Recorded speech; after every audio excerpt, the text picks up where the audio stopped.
What's going on, you guys? Petplatypus here, and it's time for a movie review. Yeah, I do those very rarely, and I'm going to be reviewing Kung Fu Panda 3. So just to summarize the plot of this movie very quickly, we have Po, played by Jack Black, returning, and he's basically now stepping up. Instead of being a student, he's now supposed to be a teacher, but he's not very good at it.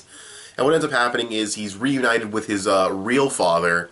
If you haven't seen the other two movies, it's a little confusing, but he was adopted, and he meets his real father, his real panda father. He goes to his panda village, and when a threat comes back that's going to take out all the martial art masters in the world, or at least in China, he has to teach his entire panda species, all that's left of them, to defend themselves.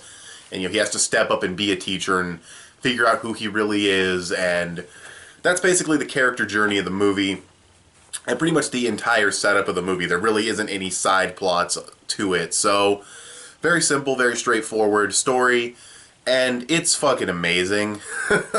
I don't know, like, you see Kung Fu Panda starring Jack Black, and you don't think amazing philosophy, amazing artistry, amazing color schemes, and fast-paced, well-choreographed action that takes advantage of the fact that it's animation, but that's what you get when you watch these movies. Kung Fu Panda 1 was a surprise. It was really, really good. Kung Fu Panda 2 is a near-perfect movie, in my opinion. It's better than the first one, and it's so good. And this movie might even be better than the second one. This is just a trilogy, or at least a series of movies that just keeps getting better and better. And it's fantastic. You've got great fast-paced comedy, tight writing. You've got really good emotional moments that come in at just the right times to where you're like, yeah, okay, it was a little too fast, now I need this breather. A lot of characters shine in this one. It's just wonderful, man. It's just a wonderful animated movie. You get some 2D hand-drawn animation in there for some backstories that looks absolutely gorgeous. It's just, I can't say enough about this franchise and this movie. It's just absolutely fantastic. The character development, I mean, I will say that the whole discovering something about himself for Po, it is kind of something that's in all three movies, but I feel like it's handled just differently enough, and I feel like that is just the overall character journey.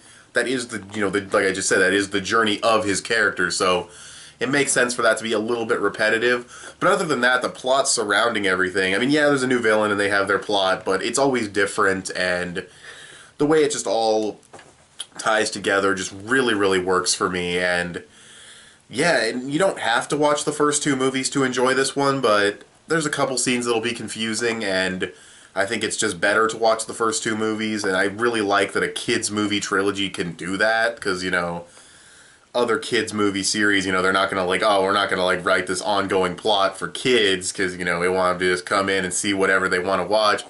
No, this actually takes it seriously and has some genuine emotional moments that are like, wow, in Kung Fu Panda, are you serious? In Kung Fu Panda, really? But yes, they're there and they're awesome. And yeah, I guess to talk about a couple of weaknesses of the film, I would say there's two storylines that were predictable. I'm not going to say what they are because they'd be spoilers, but there are two storylines in the movie where a certain character says he'll do something, and I'm like, no, that's probably, no. And then there was another storyline where I was like, okay, that's probably going to lead to this, and it did. So a couple of predictable storylines, and the villain, he's not bad. J.K. Simmons plays him, and he sounds awesome. He also voices Tenzin from The Legend of Korra, and but you're not distracted by that the whole time. He puts on just enough of a voice, at least for me, to where I could see the character Kai and not just Tenzin or Ford from Gravity Falls. So, yeah, for anybody who's even seen Gravity Falls in my audience. But yeah, he does a great job as the villain. All the other celebrities do a great job as their characters. But yeah, there's really not much else to say. I don't want to go into spoilers or anything, but yeah, as a villain, like I said, he plays him fine. I'll just wrap up this point. But I feel like maybe the first two villains, or at least the second one. The second one, played by Gary Oldman, the Peacock, is probably the best villain. So I'd say two predictable storylines, and a villain who's more comedic, not quite as much intimidating like Gary Oldman's Peacock character. So yeah, there's that, but I mean, those are all just pretty much nitpicks. You know, again, like I said, with all the positives I gave it, two predictable storylines are not going to stop this movie from being completely epic, hilarious, and badass with tons of great philosophy. I'm going to give excuse me. I'm going to give Kung Fu Panda 3 a 9.5 out of 10. So that's my review of Kung Fu Panda. Kung Po? No. Kung Fu Panda 3. Thanks for watching this video. Tell me what you guys think of this movie or the Kung Fu Panda franchise in the comment section below. You can follow me on Instagram or add me on PSN. I'm petplatypus on both. You can give this video a thumbs up. That would help me out a lot. Subscribe if you haven't already or if you like what you've seen here. And I'll talk to you guys later. Bye.